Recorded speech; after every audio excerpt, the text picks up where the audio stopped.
Here's a bit of something for you. Now, laddie, I only wanted to be friendly. Here you are now, Robbie. Wait a minute now. He'll no leave the grave. Not since Wednesday last, when we buried the lad. Your son, ma'am? He must have been a fine lad for the wee dog to love him so. Aye. A fine lad he was. Gentle with all little things, like Robbie here. Now I can't get the dog to leave here. But it's probably for the best.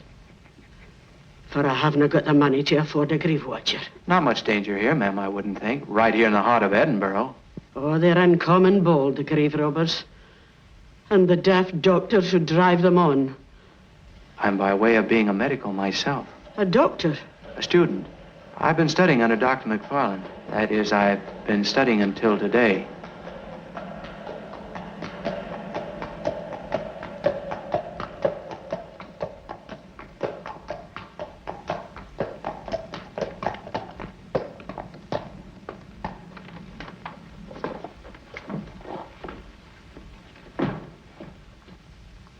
Here we are, ma'am.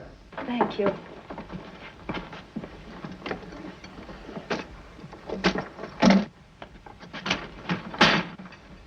Come, little miss. Captain Gray'll carry you safe enough. Would you like to give my horse a pat? Yes. He knows every little girl in Edinburgh. Someday when you're running and playing in the streets, he'll nicker at you as we go by. I can't run and play. Hey, lass, I forgot that. All the more reason, then, for friend here to give you a hello. He'll keep an eye out for you, won't you, friend? There we are. There now, safe in your own wee cab. Now, you watch sharp, little miss, for my horse to give you a hello. I would like to see Dr. McFarland.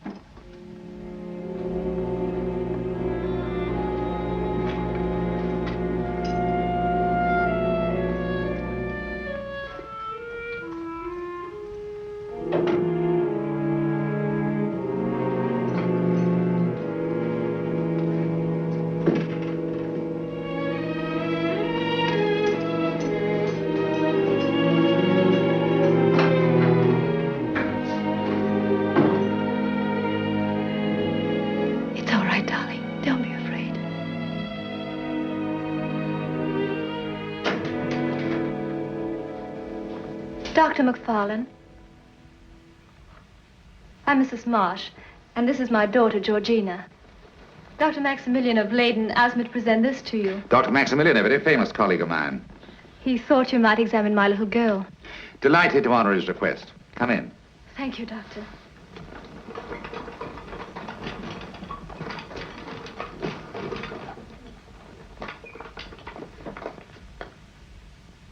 Born paralyzed? No, it was an accident. Was the paralysis immediate? No, Doctor. She seemed to get better. Then, about 6 months later, she began to complain of pain in her back. How long after that was paralysis complete? Nearly a year. Any attacks of pain since? Yes, Doctor. Is this pain sporadic or constant? It comes at intervals. They used to be months apart, but they've been growing more frequent. Much more frequent.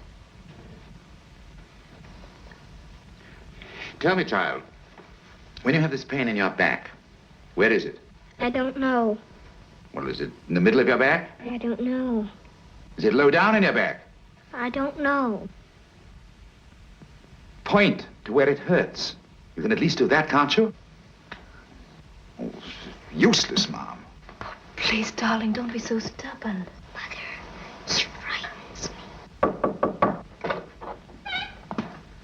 Oh, excuse me, Dr. McFarland. Come in, boy, come in. Perhaps you can do something with this young lady. I can't get an aye, yes or no out of her. But, Doctor, I only wanted to speak to you. Well, it's a chance to test your bedside manner. Take a look at the child.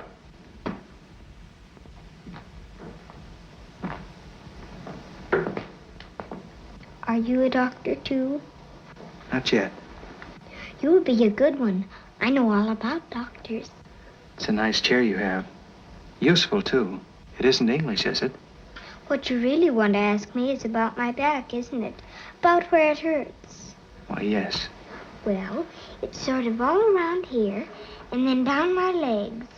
It aches as if I'd been walking an awfully long way.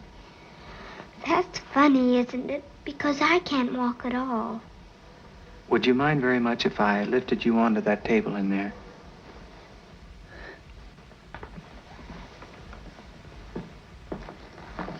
Child seems to take to the lad. Yes, she does. What sort of an accident was it, Mom? A carriage overturned. My husband was killed and Georgina was hurt. How long ago? 3 years. Dr. McFarland. Excuse me. Certainly.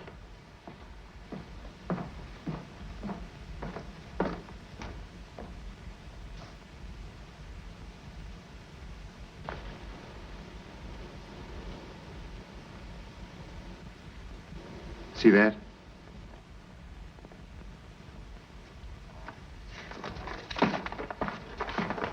That is, wheel the little girl into the hall.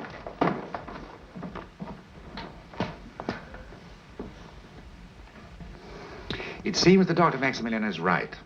The violence of the accident must have disturbed the tissues and caused a traumatic tumor.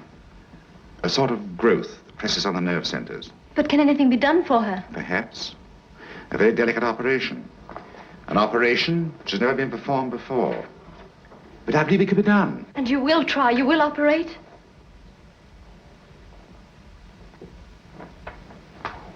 Not I, madam. But doctor, in Leyden, in Paris, wherever I've taken Georgina, they've mentioned your name. I've come to think of you as our only hope. Believe me, madam, if I were only a doctor, I'd undertake this operation at once. But I'm more dominant than doctor. I have a school to run. But surely in a case like this, a little child who can never walk or run. I regret it, madam. But I have the responsibility of training 30 other doctors to attend 1,000 children like your own. Then there's nothing I can say for one small child. I'm not heartless, madam. I have every sympathy for you and for the little girl. But if I were to consent to every operation brought to me, I'd have no time for teaching. And that's a great responsibility upon me, ma'am. A great responsibility. Fettes, will you see Mrs. Marsh to the door? And good day to you, ma'am. Yes, sir.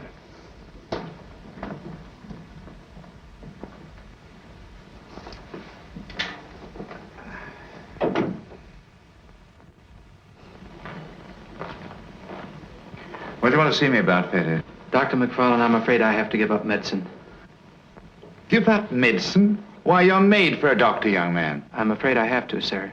You see, my father's vicar at Thrums. It's a small parish, not much of a living. Oh, you're too good a man, Fettes. I'll not let you quit. I'll tell you what I'll do. I'll make an assistant of you. That'll pay your keep and your tuition, too. But I thought only the best students were made assistants. Well, aren't you a good student? But Richardson. Richardson's a fine student. He's got a glib tongue, but you'll be a better doctor. Come along to the anatomy room. And I'll explain your new duties. Dr. McFarland, I'd like a word with you, if I may. I'll follow you, Fettes.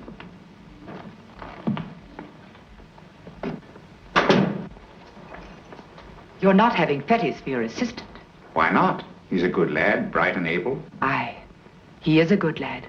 That's why I ask you, McFarland. You think it'll spoil the boy? Wasn't I assistant to Knox? Aye. Did it spoil me, Meg, my lass? Don't worry.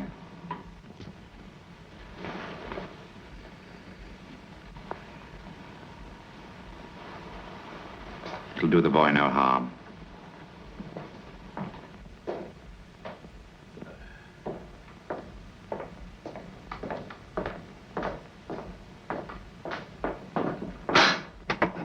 All my gratitude, sir. I can never express it. There'll be satisfaction enough for me in knowing I've trained the great Dr. Fettes. Now, as to your duties, it's up to you to keep the accounts and to distribute the specimens to the students. Also, inasmuch as you'll be living in the house. Joseph? What the devil are you doing, sneaking about like a redskin? Make a little noise, man. Let people know you're about. Yes, doctor, yes. Otherwise, I might get the idea you're trying to spy on me. You know where we get the bodies for dissection. From the municipal council. They're the bodies of paupers. That's what the law stipulates. But there aren't enough of them, Fettes. There aren't enough of them.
Yeah, give me a hand. This is heavy.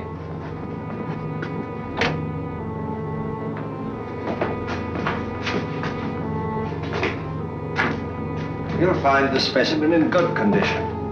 He was as bright and lively as a thrush not a week long gone. A likely lad, I'm told.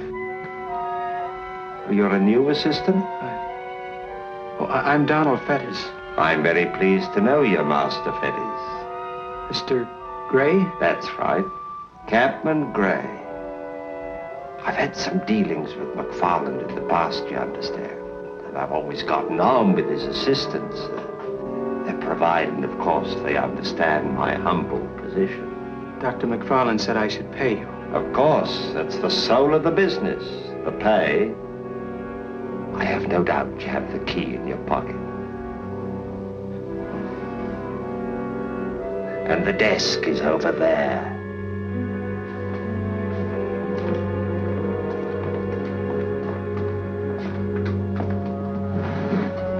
My fees, as usual, £10.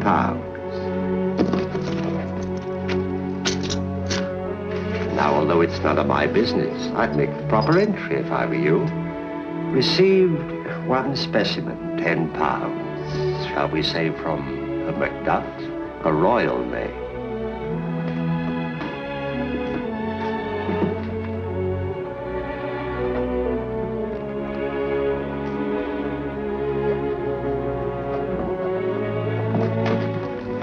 Good night, Mr. Gray.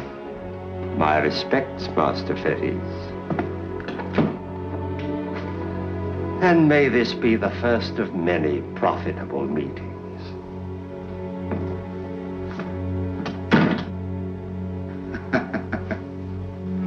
Well, well, my boy. Your first meeting with the redoubtable Gray. You can count it a milestone in your medical career.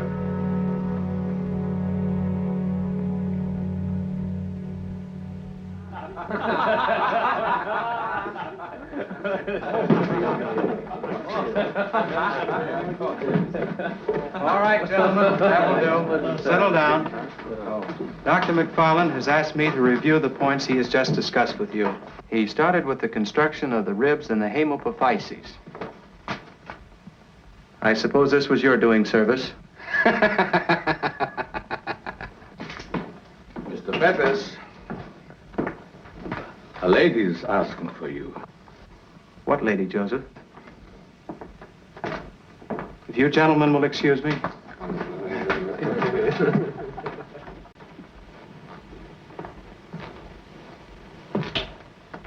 Good morning, Mr. Fettes. You asked to see me, Mom? Yes. I want you to help my little girl. But I'm only a student. Georgina told me how kind you were to her. It gave me hope that you might intercede for us with Dr. McFarland. I don't know that I can do that, Mrs. Marsh. But did he tell you about Georgina? Then he must have told you that this disease is progressive, that it will grow worse, and that soon she will not be able to move at all. And you won't ask him to help? I didn't mean it that way. It's just that I'm not in a position to ask favors. Ask this one favor. Of course I will. Georgina was right. You are a kind man, Mr. Fettes. I'll do what I can. If the doctor says yes, you will find us every morning on the ramparts. I take Georgina there for her airing. In an adult, this muscle can apply more than 175 pounds of pressure. Double that, and you have the full strength of the human jaw. That, gentlemen, is to chew our food and bite our enemies. Here, Fettes, life can't be all skittles and ladies. Yes, sir. Well, I see it's time for our luncheon. I have a bit of beef to discuss, so I leave you to whatever arrangements you've made to serve the inner man. Well, Richardson, I see you have that arm you've been yearning for. Yes, sir. This fellow would have been a great one at hurling the bar. It was a beautiful bicep. Burke and Hare could never have got the best of him. What did you say? Well, I was just making a joke, sir. It's a poor subject for jest, particularly for a medical student.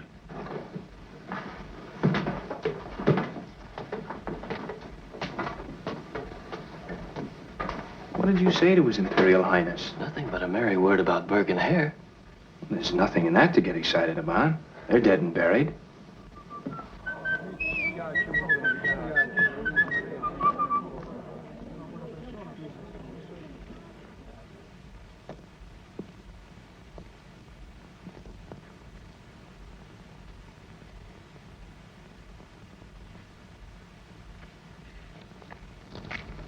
They killed his wee doggy too, little Robbie.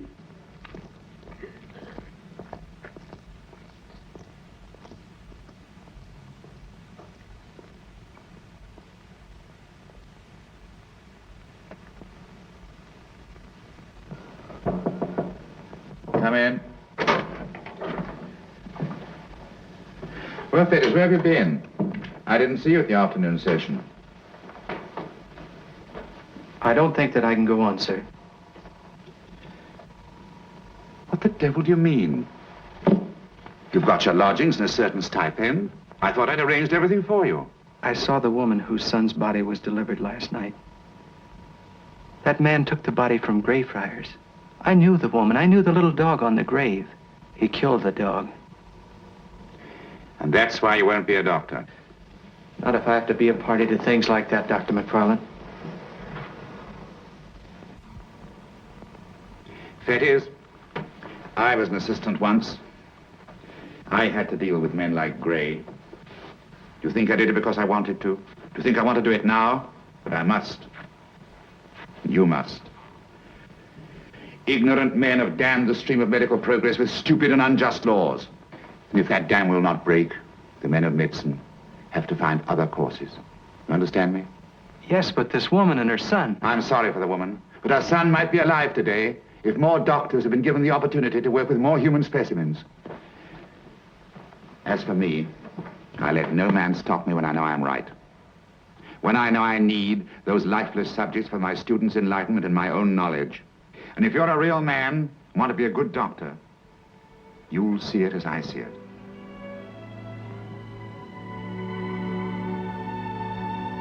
When ye gang watching me far across the sea, laddie, when ye gang watching me, what will ye send to me, laddie?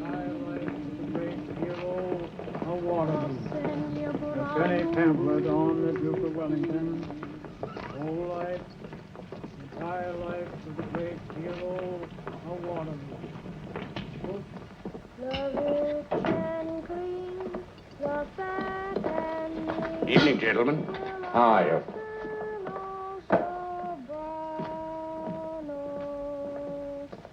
Beside his flanks, the ribby. We'll have a stiffener or two of hot rub.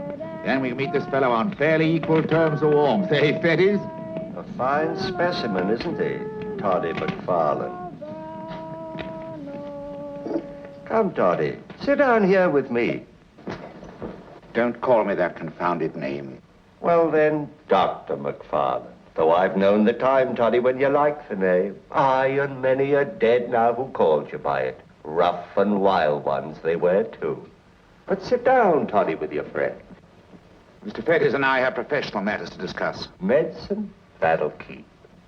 Sit down. You wouldn't want it said of you that you refused a glass to an old friend. We'll buy you a glass, Gray. I'm a pretty bad fellow myself, but McFarlane's the boy. Oh, Toddy McFarlane. Why don't you order for your friend, Toddy? No, on second thoughts, I'll do the ordering. We'll have a bowl of hot punch and a cut from the loin of that young porker. Oh, don't worry, waiter. I'm with my friend, the great Dr. McFarlane.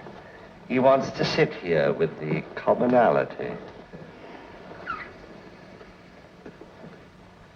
You were going to speak of medical matters. Well, don't let my humble presence stop you. Talk on, Toddy. I will not have you call me by that name. You will not have it. Dr. McFarlane, you remember the lady who came to see you yesterday, the lady with the little girl? I remember. She came again today and wanted me to ask you if you wouldn't break your rule and operate. She feels that you are her only hope. So she told me. I'm a teacher, not a practitioner. A teacher, eh? Maybe you're afraid to be a doctor. Afraid of what? Afraid you're not as good a doctor as you make out to be. I'm the best man for the job. Why don't you do it, then? I'd like for you to do the operation, Toddy. You? Since when have you become the protector of little children? It's not the child I'm concerned with, Toddy. It's you I'm thinking of. I'd like to have you prove that a lot of things I know haven't hurt Toddy McFarlane in it. I'll not do it, Gray. Oh, yes, you will. You'll do it to oblige Mr. Fettes and myself. No. Maybe there's some private reasons between you and me that'll make you. Some long-lost friends, eh, Toddy? Say you'll do it for me and my friend, Mr. Fettes here. It might be an interesting case. That's a good boy, Toddy. You only want me to do it because I don't want to. That's it, isn't it, Gray? Toddy hates me. Don't call me by that name. Hear him? Do you ever see the lads play knife? Toddy'd like to do that all over my body. We medicals have a better way than that. When we dislike a friend, we dissect him. You'll never get rid of me that way, Toddy. You and I have two bodies, very different sorts of bodies. But we're closer than if we were in the same skin. For I saved that skin of yours once, and you'll not forget it. After he thought about it, he said it might be an interesting case. You have his promise, then? Yes. But there'll be great pain connected with it, Mom. During the operation and afterward. Great pain and shock. Pain and shock. She's brave enough, but I don't know about myself. Now that it seems so close, I wonder whether I dare trust my child into any but God's hands. Mom, if you'll allow me, I'd like to give you cause for courage. Dr. McFarlane is a great man. I think he's the greatest man in medicine. God would not have given him such gifts if they were not meant for Georgina's cure. Thank you, Mr. Fettes. Come over here!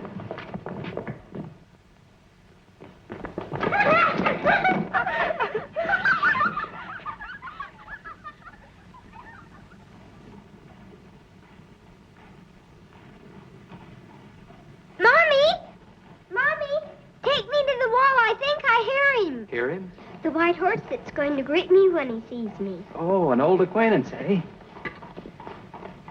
Now, you put your arms around me and we'll go up and see that horse.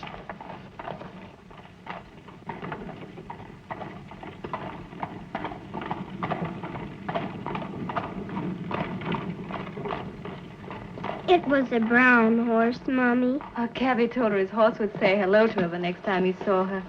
Georgina's been looking everywhere for that horse. Why do you want the white horse to bid you good day, Georgina? He was a nice horse. Maybe there's another reason. Maybe you haven't friends enough. Could that be it, Georgina?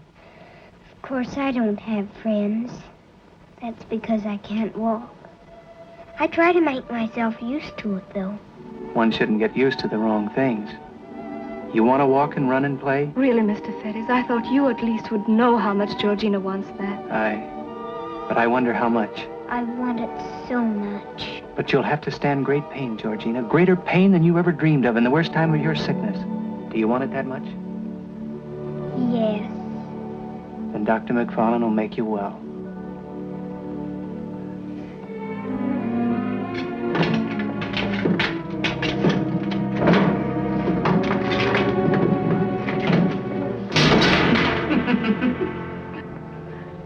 Gray's head. Is that it, Toddy? Is that what you broke just now under the poker? Broken it. And have done with him forever.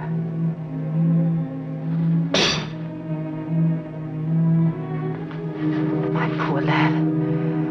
My poor, poor lad that could never be free of him. You're daft. What's Gray to me? He's only a man from whom I buy what I need when I need it. The rest is forgotten. You may deny him, Toddy. But you'll not rid yourself of him by saying the devil's dead. Nonsense. You're a fey creature made with mad ideas. But you have a wildness that holds me to you, my lass. No great lady can ever take my place.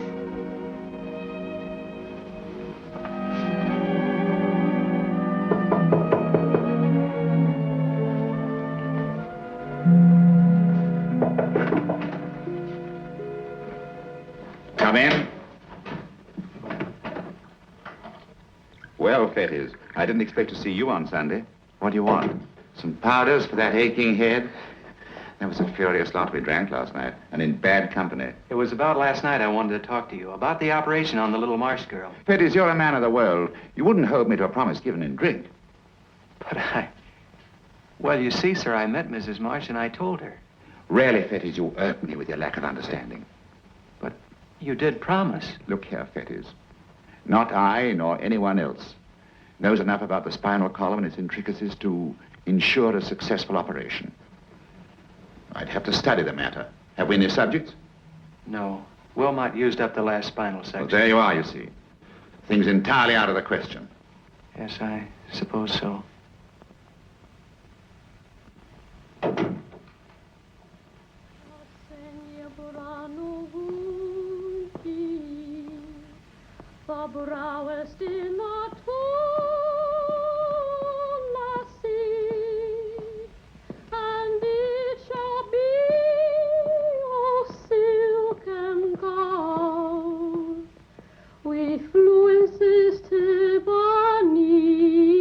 Do you know where Gray, the cabman, lives? That's the gift of all. Thank you all the same. Silk and gold and all, laddie. There's near gold in all the land. I like when you're a war, laddie.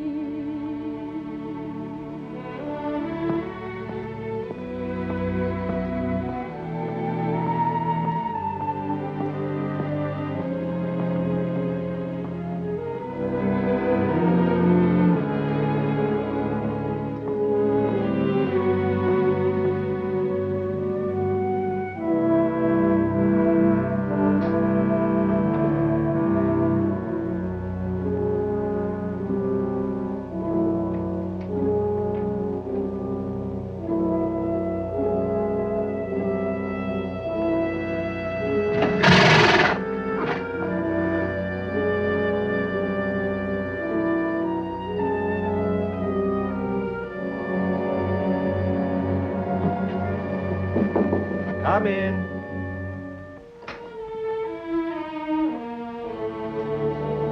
Oh.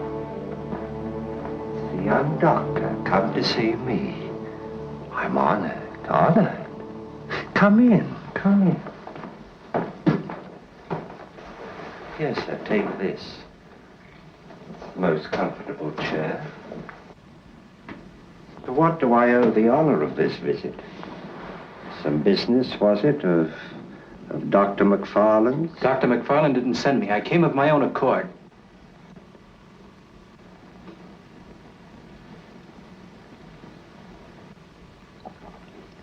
What are the chances of your being able to get us a subject? Oh, that'd be difficult. Very difficult. There was a dog that bothered me during the last job. People are so concerned about dogs. All in all, it raised the very father and mother of a row. They say the kirkyards are to be guarded. Oh, I wouldn't want to say it'd be impossible to get a subject. But how soon, man? Dr. McFarland is engaged in some very urgent research at present. He can't wait very long. I fear you'll have to. But can't you give me any idea? How could I? I'll do the best I can. After all, you see, I am financially interested. You may tell Toddy I'll do what I can when I can. As he knows I will. But he must wait and see like the children do. Well, if that's your answer, I suppose it'll have to do.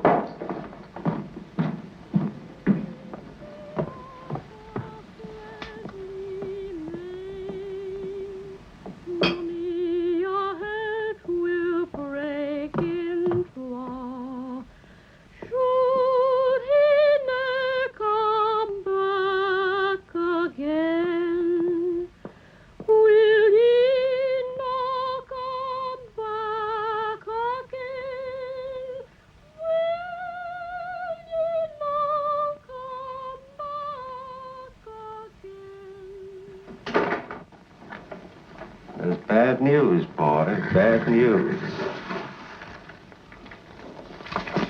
We have to go out again. What will ye send to me, laddie? I'll send ye brano gunti, the brawest in the sea, and it shall be of silk and gold, with fluences to Bonnie lassie. That's the gift of old Jimmy, silk and gold and all.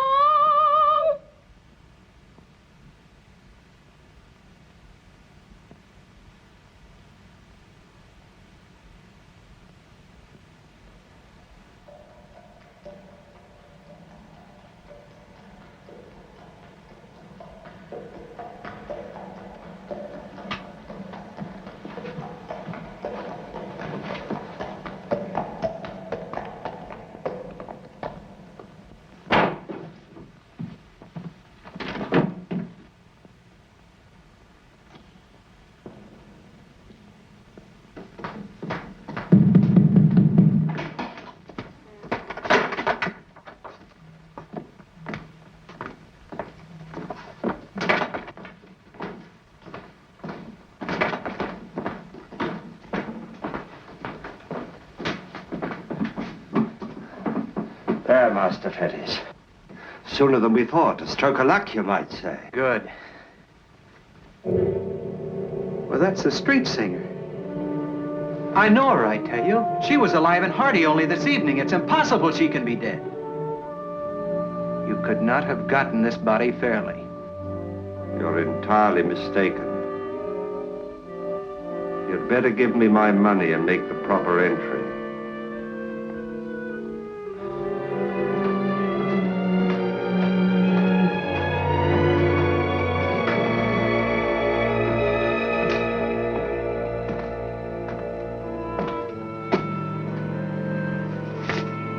Good night, Dr. Fettes.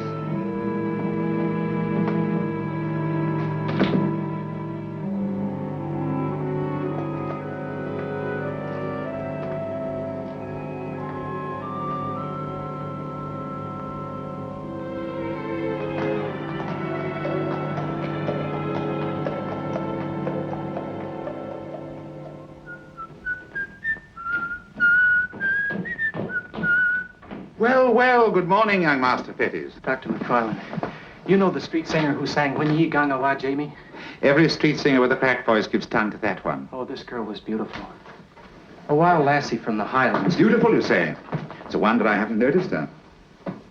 Oh, this girl. Dr. McFarland, she was murdered. I went to see Gray last night. I asked him to bring us a specimen. On my way, I saw this girl. I gave her alms money. She was alive and singing. Well? Gray killed her. We can't be sure of that. I'm sure, and I mean to report it. It's like Burke and Hare all over again. Fettes. I wouldn't do that. I wouldn't report it. Grave robbing is one thing. This is murder. I don't know that. Neither do you. This subject may have been an epileptic, thrown a fit, fallen out of bed, cracked her skull and killed herself. There's everything explained. That bruise on our forehead. I can't believe that.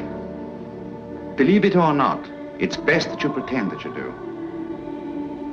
After all, you ordered this subject, received it here and paid for it. That makes you a party to murder, if it was murder. But I didn't ask him to kill. Who would believe that? And then, you know, someone else might recognize her. She was as well known as the Castle Rock. No, I think you should do what we always do. Dissection. I'll help you, of course.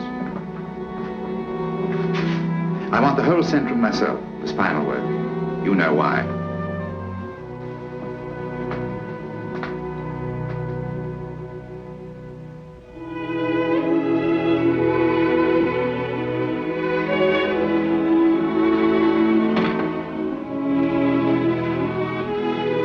Have a drop, it'll help.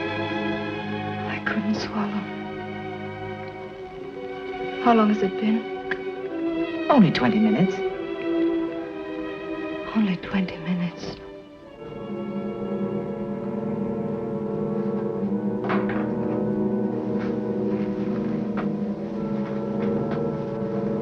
Now you must watch closely, gentlemen, closely.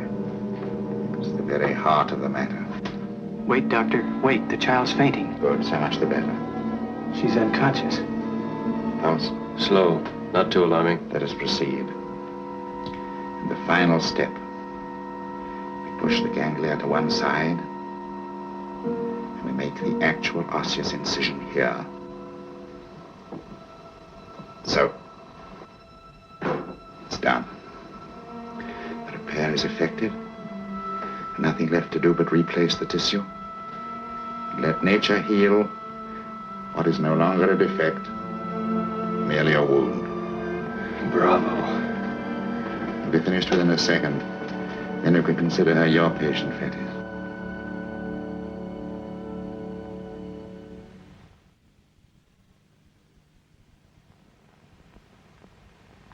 Doctor, What the devil's the matter with you? Everlastingly creeping about? What do you want? Mr. Gray wants... I don't wish to speak to Mr. Gray. Tell him there'll be no more business between us. Good afternoon, Toddy. Oh, well. Seems that I should have the pleasure of speaking to Mr. Gray myself. We can go.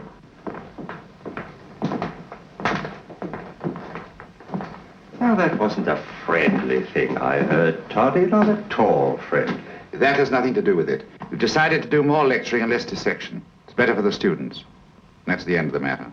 Well, you know what you want and what you don't want. And there's the end of business between us. But we'll still be friends, Toddy. I'll be stopping by once in a while to see you and Meg. For old Lang Syne. I suppose I can't prevent that. For old Lang Syne.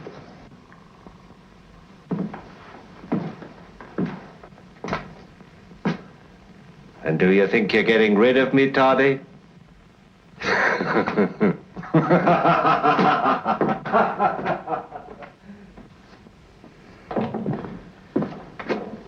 would like to speak to you. Well, I presume you shall. This won't be my last visit here. I want to speak to you alone. I saw something. I heard. What did you hear? I know... Maybe some other time. You'll have ample opportunity. Ample. Good afternoon, Master Fettes. Good afternoon. I just saw Gray. What was he laughing at? He has his own idea of a joke. Perhaps his horse tickled him in the ribs. I've been to see Mrs. Marsh. Georgina is doing splendidly. The incision is healed clean and fine. But she doesn't seem to have any desire to walk. As soon as she's ready, you bring her to me. I'll show her. Dr. McFarlane, I wonder if you know what happiness you've brought to those people. That's the way of it, Fettes. You bring the lassie to me. Don't you want to find the white horse, Georgina? You can't find him from a wheelchair. You have to walk and run to find him. I can't. You can't. Stop trying to bribe her with childishness about white horses. Let her stand up and walk. Her spine's all right. I know it's all right. But she must want to stand. She must want to walk. Confound with the child's a cripple. Of course she wants to walk. Child, I say to you, get up out of that chair and walk. Child, I ask you to do a simple thing. Raise yourself with your hands to a standing posture. Then step out with your left foot. Try it. I say try it. Lift yourself up now. Good. Now step out. Step out. I can't. My legs won't move. Nonsense, they will. I'm sorry, Dr. McFarlane. Georgina's a good child, a brave child. You saw how she behaved during the operation. She says she can't move, she can't move. But she must be able to move. Everything's in place. She would if she could. Then all my surgery's no good. There's something wrong with the child. Something I don't know. Something I can't define, can't diagnose. I can do nothing for her. Fettes, you'll see Mrs. Marsh home. I'm going to Hobbs. You can join me there later if you want to. Yes, sir.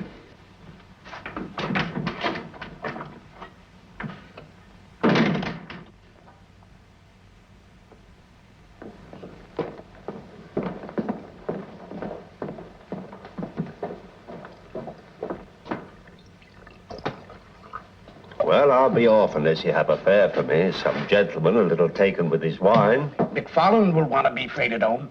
The Dr. McFarland? Aye. He's in the other room, getting stiffer than the bodies he demonstrates. I'll look in on him.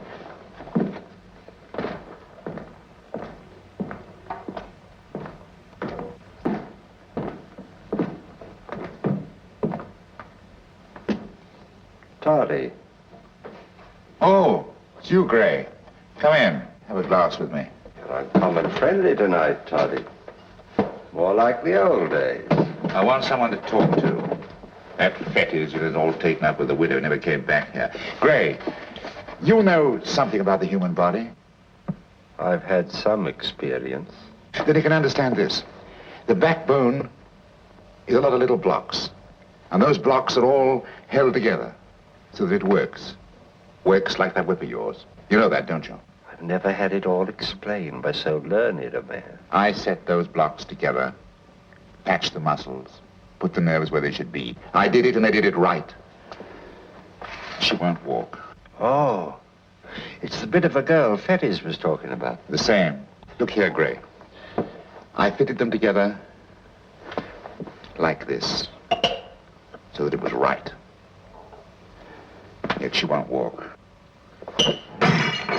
You can't build life the way you put blocks together, Toddy. What the devil are you talking about? I'm an anatomist. I know the body. I know how it works. You're a fool, Toddy, and no doctor.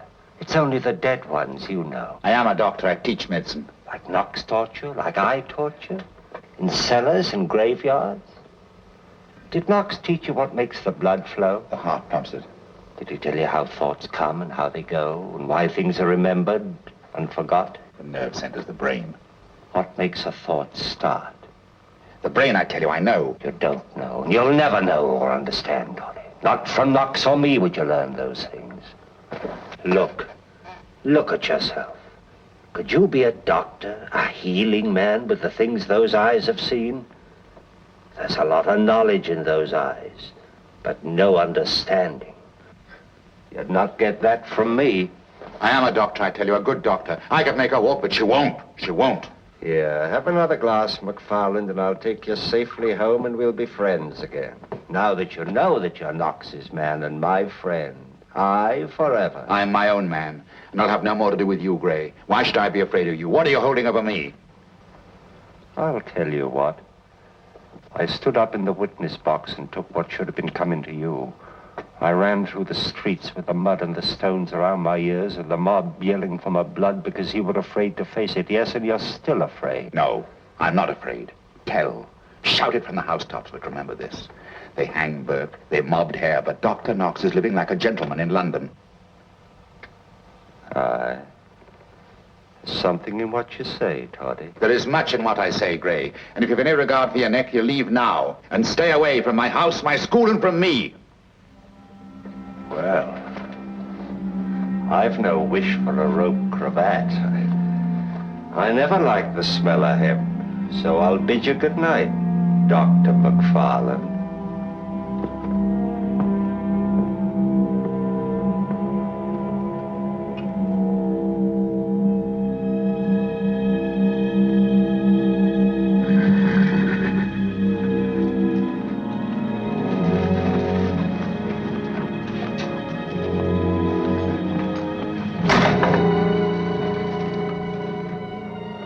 Dr. McFarland's man. A surprise visit. Come in.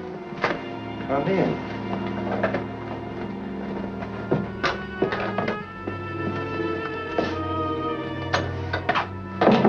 You're welcome to my little nest. Joseph, is it not? Yes, that's right. You had something to say to me? Yes. Something very private? That's very interesting. Take a chair, Joseph.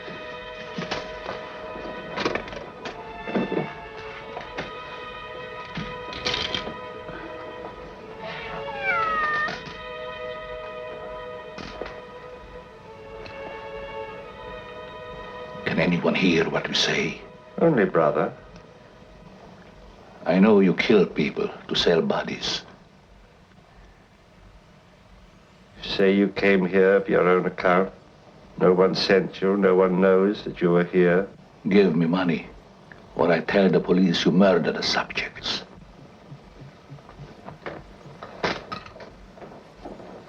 Well, Joseph, you shall have money. Why should you not? I don't suppose the great Dr. McFarlane is over lavish with his pay, huh? No. Here, have a glass of this.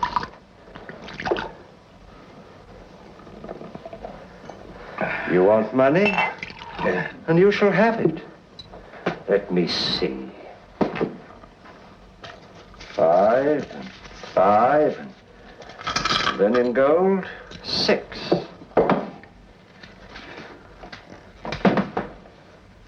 Shall we say 16 pounds, Joseph? Yeah. I have made you give me money, but you smile. Aren't you angry? No, Joseph, I'm not angry. Here's some more brandy. I'll wager it's better than the doctor's, eh? Drink up, man, drink up. I have an idea, a splendid idea. So excellent an idea that we must drink on it. You see, I admire you, Joseph. It took courage to come here, and I'm looking for such a man. But drink, Joseph, drink.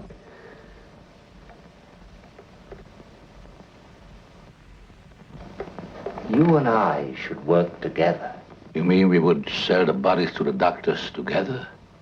To dig them up? There'll be no digging. The kirkyards are too well guarded. We will, so to speak, burk them. Burk them? You're lately come to Scotland, Joseph. I come from Lisbon. But you may have heard the chapbook singers and peddlers of verse cry their names down the street. You know, the ruffian dogs, the hellish pair, the villain Burke, the meager hare. Never heard the song.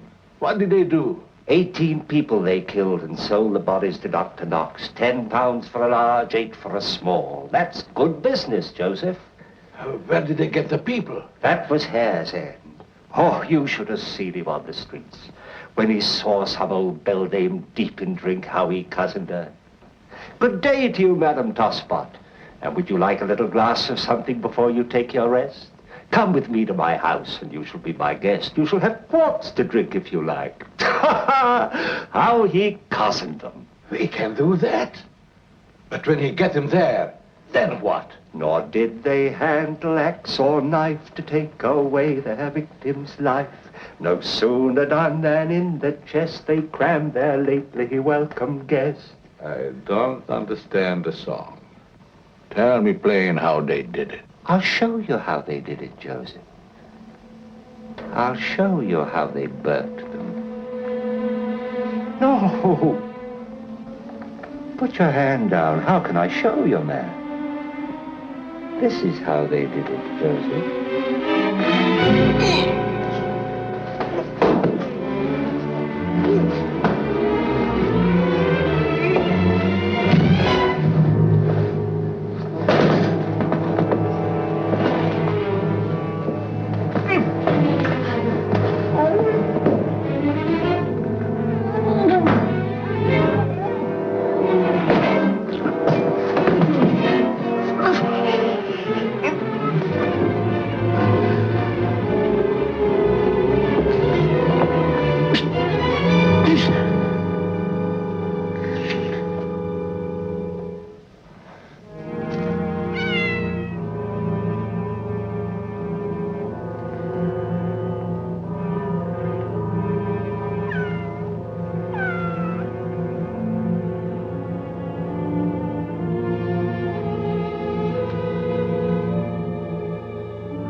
You've no need to be anxious, Meg. McFarlane's been drunken away before. He'll be back in good time. Meanwhile, you have me to keep you company. I'd call that no good fortune. Oh, there was a time, lass. A time when I used to bring the dashing young doctor to your door. That you weren't so uncommon cold to your old friend, Gray. Why must you be at him all the time? He's my friend. I like to see my friends. I like to visit them. Well, he's come home. You've no excuse now to bear me company.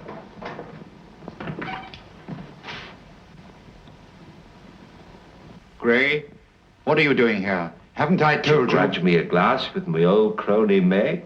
Crony indeed. Get out, Gray. I brought you a little present, McFarlane. In very good condition. I've ordered nothing from you, Gray. Ah, but this is a gift. I take no gifts from you. This is a gift you'll not refuse. Gray, I told you to get out. Wait, Toddy, that's not friendly. I want to discuss business. You are not to set foot in this house again for business or any other reason, and you're getting out now. I wouldn't do it, Toddy. I wouldn't be heavy-handed. It might become known that when the great Dr. McFarlane finds his anatomy school without subjects, he provides them himself from the midst of his own household. What the devil are you talking about?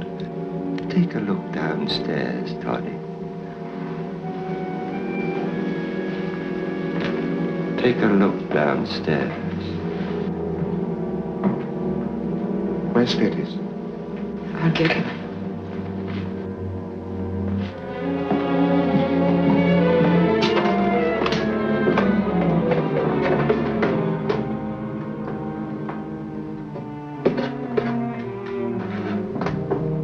Fettes, were you down here when Gray came? No. Bring that candle over here.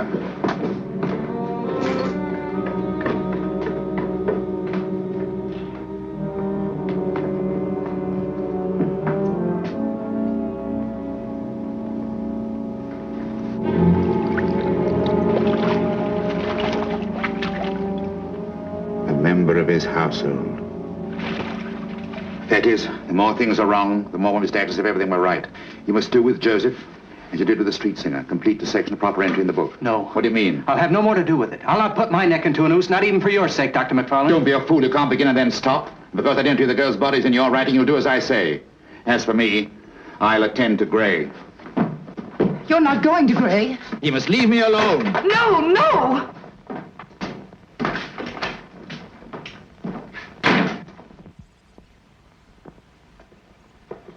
Come, Mistress Cameron, this is no place for you. I'll help you upstairs.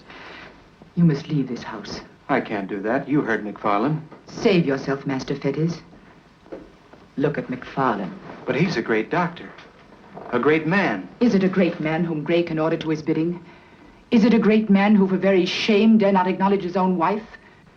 So that I must play maidservant for the world's sake and his success. He could have been a great man. A good man and a fine doctor. But there was always the shame of the old ways and old life to hold him back.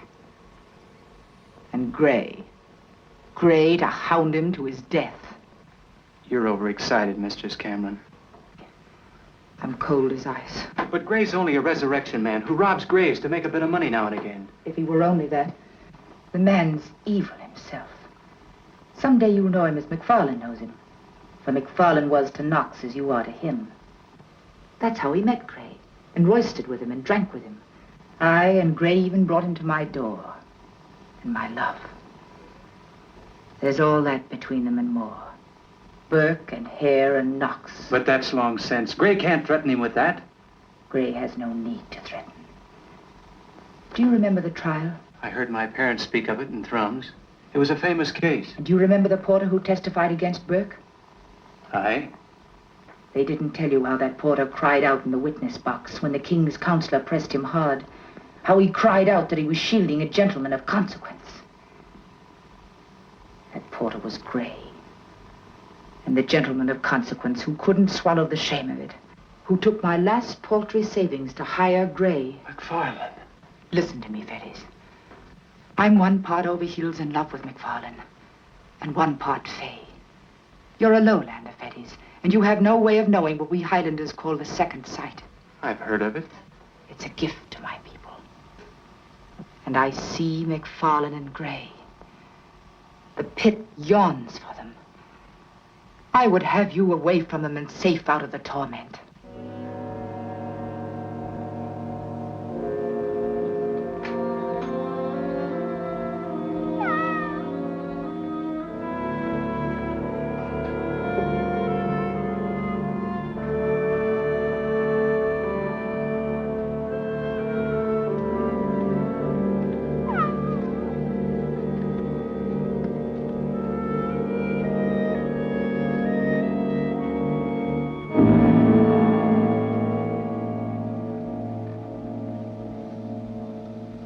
This is unexpected, Toddy. I wanted to see you.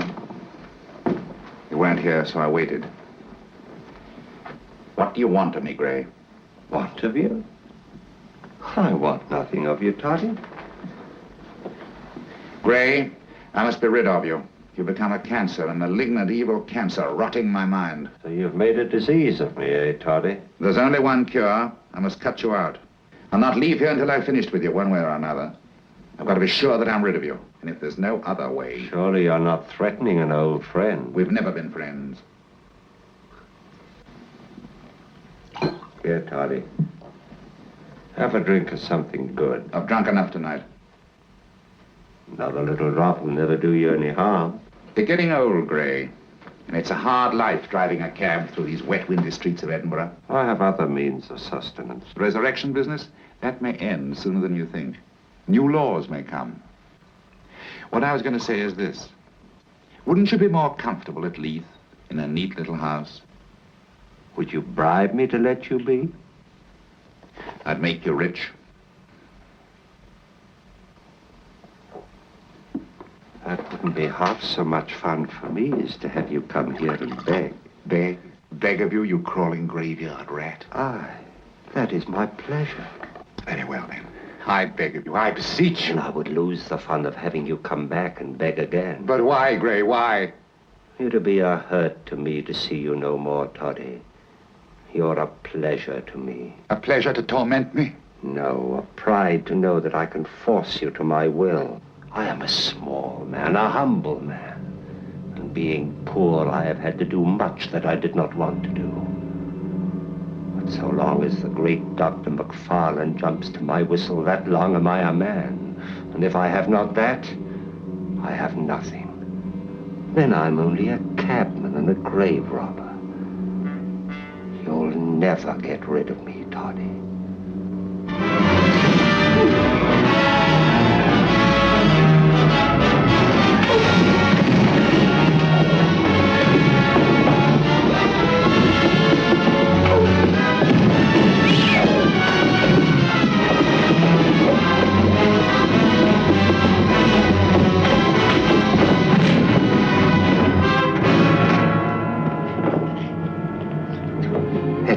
Toddy, let be. I've no wish to hurt you.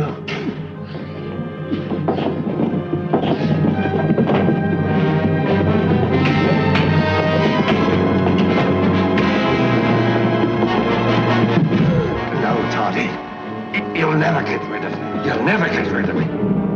Don't force me to kill you, Toddy. My pride has need of you.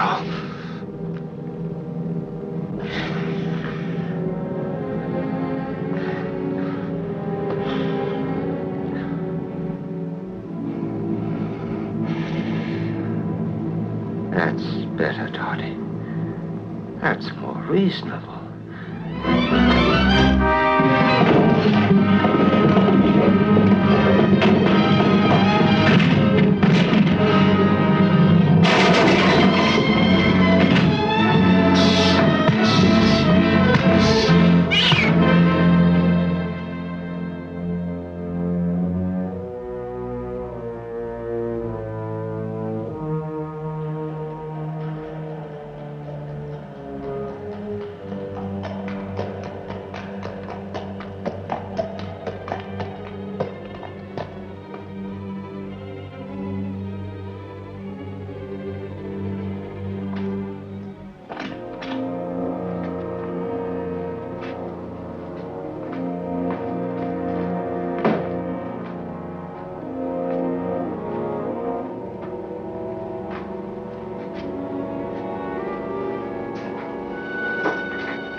Where's Fettes? He's gone. I sent him away. I'll not see another boy made miserable like you, Dottie. You've been with Gray. Aye. You better look at the face. Look at it, Meg.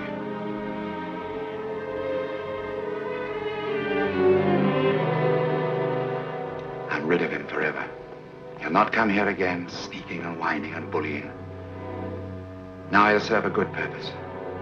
And tomorrow, when the last bit of him's dissected, demonstrated, and entered in the students' notebooks, then at last there's an end to him.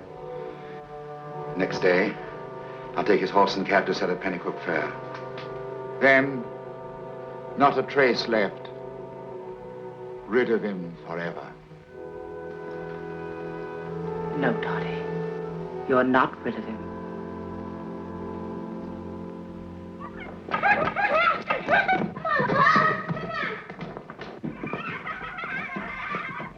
Good morning. Good morning, Mr. Fettes. I thought this was a school day. I'm not at the school anymore. I left last night. Left Dr. McFarlane? Play by yourself a little while, darling. I'd like to speak to Mr. Fettes.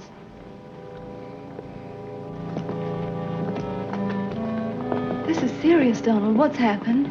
It isn't because of Georgina, because of Dr. McFarlane's failure? It's not the failure. I feel that I've learned nothing from McFarlane. He taught me the mathematics of anatomy, but he couldn't teach me the poetry of medicine.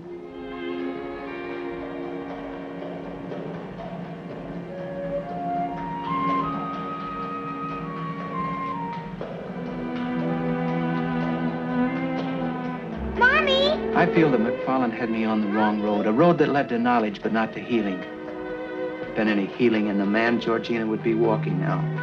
I think it was the pain of the operation more than anything else.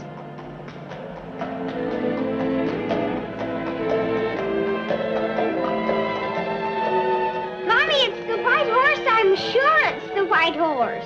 She's afraid that if she stands, the pain will come again. Nothing that Dr. McFarlane could ever do would take that out of her mind.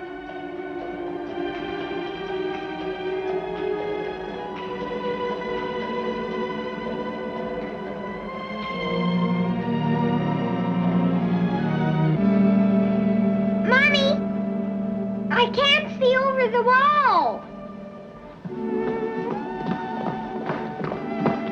Georgina, you're standing. You'll not need that again, Georgina. I wanted to see the white horse. I've got to tell Dr. McFarlane.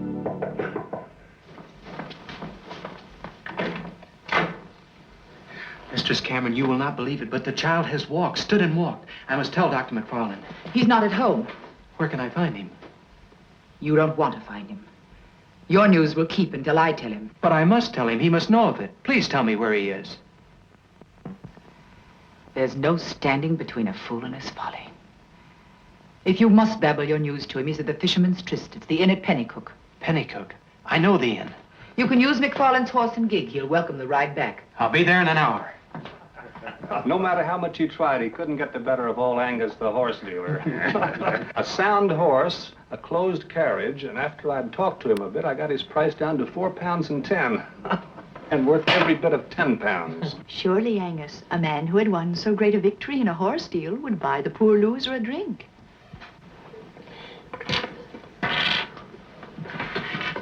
Piper, let's have a song. The man who bought your horse would like you to have a glass of French brandy at his charge. Now, that's very civil of him. To the Lords of Convention 'twas Claver spoke, and the King's trump with Galmeric grounds to be broke. So each cavalier who loves honor and me, let him follow upon it. So Doctor, the little Marsh girl stood and walked, really stood and walked. What's that you say? The little girl, she couldn't walk for her. The muscles were too weak, but she did stand and she took a step or two. I knew it. I knew it. The moment I was rid of him. Who? Gray. I'm rid of him. What do you mean about Gray? I've been able to induce him to leave Edinburgh. He'll bother me no more. Drink. Here's to a good riddance. Now that he's gone, I'll be a new man, Fettes, and a better teacher. The doctors from my school will perform miracles. Saddle my horses and call up my men. Fling all your gates open and let us skate free. Follies up with the bonnets of Bonnie Dundee. Come fill up my cup, come fill up my can. Come saddle my horses and call up my men. Fling all your gates open and let us skate free. Follies up with the bonnets of Bonnie Dundee. Come fill Steady up your my song, lads. The Macreadys are here. They've come from burying their sister in Glencorse kirkyard.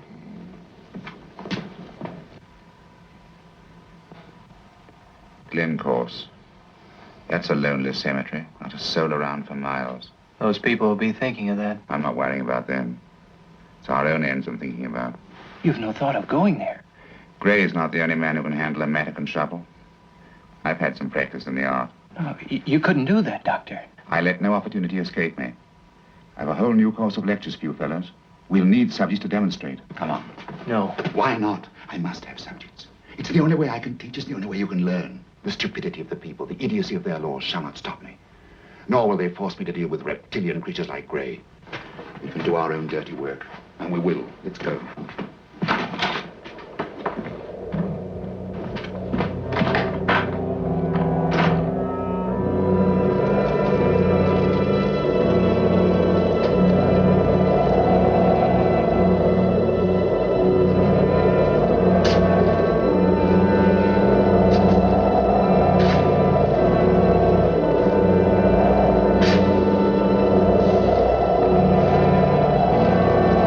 Let me take over, Petties.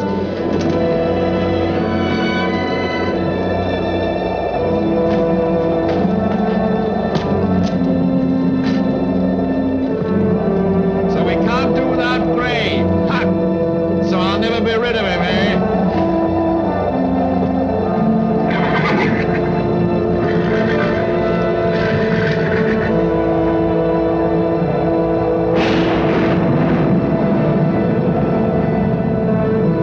You want to put it in the back? No room there. We'll have to set it between us.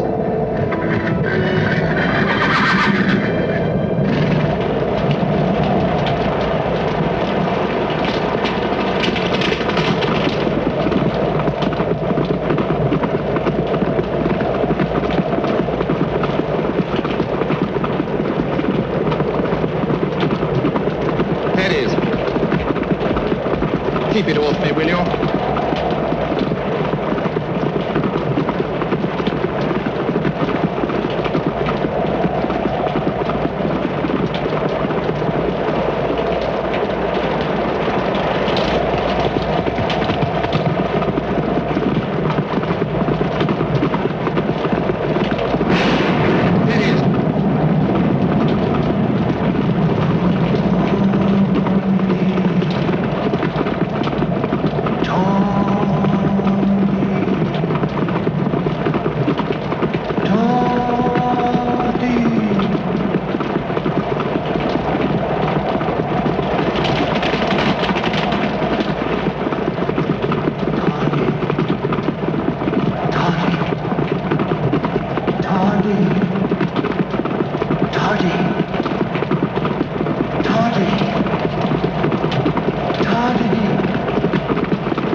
What's the matter?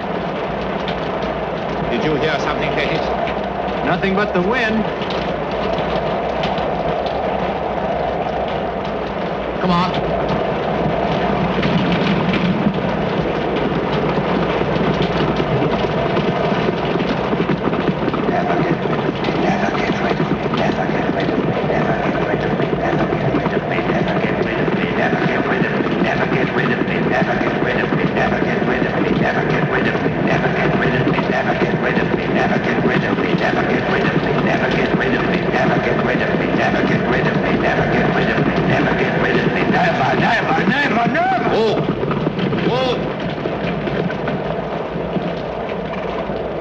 It is. Let's have that light.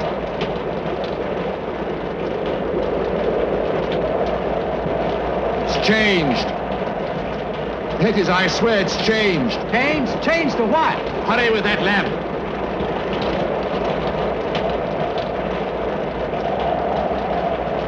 This is not a woman. Hold that lamp up. I must see her face.